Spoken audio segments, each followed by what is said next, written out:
When Karen would confront me about golf early in our marriage, here's what I would say to Karen, and it was meaningless, and she never bought it, but I said it a lot. And I would say, Karen, I love you. I mean, why? I just go play golf for enjoyment. I mean, I just need something to enjoy, but I love you. I would come home tired. I didn't spend as much time at home or with the kids that I should, and she was constantly complaining. And when I would say those words to her, they would just bounce right off her forehead. She never bought it. She never believed it, and she would roll her eyes at me. And when she would roll her eyes at me, I would get mad, and I'd say, don't roll your eyes at me. Now, I'm telling you right now that I love you before I love golf or work or anything like that. Her eyes would roll. Because when you're proving your priorities, they have to be proved 4 ways. Number 1 is sacrifice. What will you give up for me? If you won't give up your friends for me, don't tell me I'm more important than your friends. Because sacrifice is the reality of priority. You have to be willing to sacrifice something. Don't say that I'm more important than your friends when you say yes to your friends and say no to me. You have to sacrifice. Number 2 is time. It has to be consistent with priorities. If you're saying that I'm first in your life, then I deserve the first of your time, except for God. Now, I want you to listen to me. I was counseling a man one time. This guy, really a good guy. I mean, he was a good-hearted guy. Probably the worst time manager I'd ever met in my life. And he was always saying, not just to his wife, but everybody in his life, oh, I'll be there, yeah, absolutely. And always saying yes to things, but he was just biting off more than he could chew.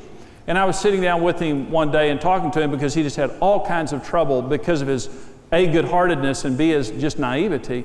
And I said this to him, do you realize that time is a limited commodity just like money? You can't produce more time. You only have a certain amount. And the only way you're ever going to succeed in time management is to look at time like money. Now with your money, let's just say that you had $3,000 for the month to pay your bills, and let's just say that you had to pay $800 of rent. And then you had groceries, and then you have utilities. With your money, you understand, I don't go to Disney World first. I don't go to Hawaii first. I don't go buy luxury items first. The first thing I do is I pay my rent. The second thing I do is I buy groceries for my family and pay our utilities. In other words, we know that money is a limited commodity, and with money, I have to budget it properly, and then if I have any left over, I spend what is left over for those things that are out there that I would like to have that are luxury items. But here's what we do with time. We spend time, though it's a limited commodity, and we say yes to this person, and yes to this, and yes to this, and yes to this. And then we see if we have any time left over for our marriage and for God. And we think that God and our spouse should just be happy as a lark about getting the end of our time, which is not just the last of our time, and if we get it, we'll spend it on them, though we're tired and have a bad attitude about it. If we have it, we'll spend it with them.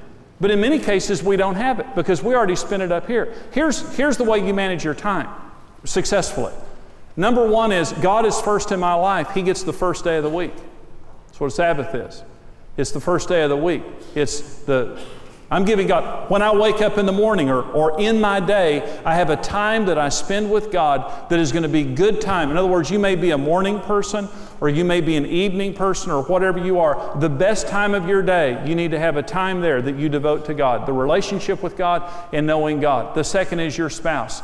You have a time in your day of quality time in your life that you say, I protect this for my marriage.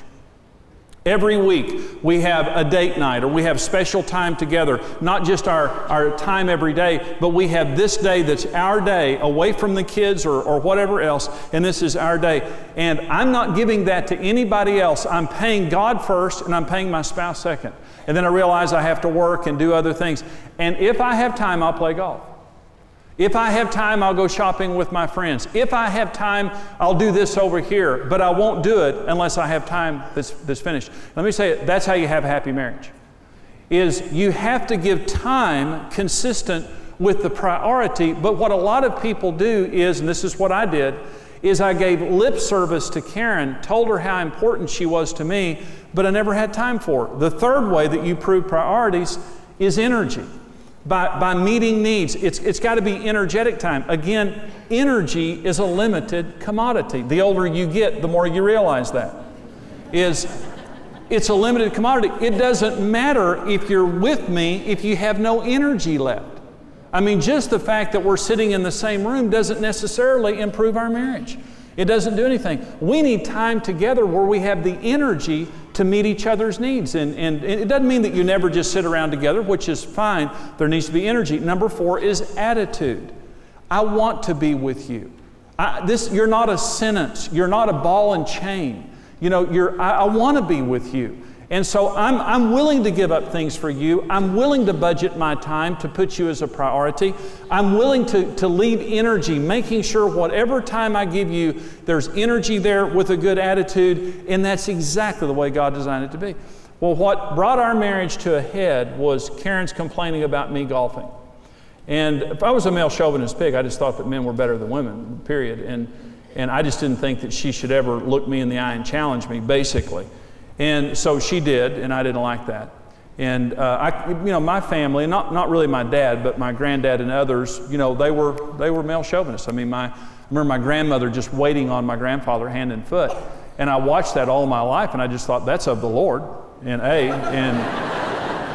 want a woman that, you know, will buy into that program. And so when I married Karen, I thought, well, you know, take me 3 or 4 months, I'll get her trained. You know, 3 or 4 years later, she's still talking back, and I'm realizing this ain't working.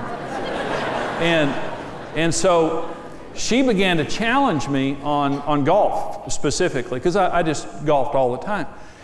And I was praying one morning and just asking God, you know, to help me to be a better husband, a better father, and just kind of going through that. That night we had probably the worst fight we'd ever had, and I told Karen to get out of the house, told her to leave.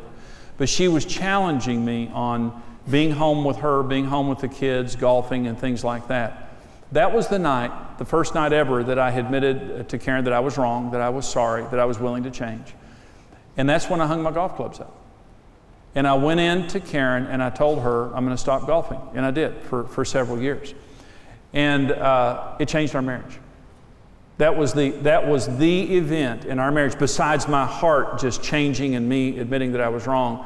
That was the event that changed our marriage. And so you can say all day long that your spouse is number 1 to you or you prioritize them, but the rubber has to meet the road. There has to be a reality to it. Thank you for joining us. Partner with Marriage Today and receive the Marriage on the Rock series on CD or DVD. Follow your interests and get social by connecting with Jimmy and Karen and the Ministry of Marriage Today on Twitter. Marriage Today's latest book, Happy Happy Love, will supercharge your marriage with practical tips, wisdom, and inspiration for every stage of marriage. Visit happylovebook.com. Become a rock-solid partner today and equip yourself with the tools you need for a successful marriage. $14, $28, or $56 per month. Choose the partnership level that's right for you. Become a rock-solid partner today.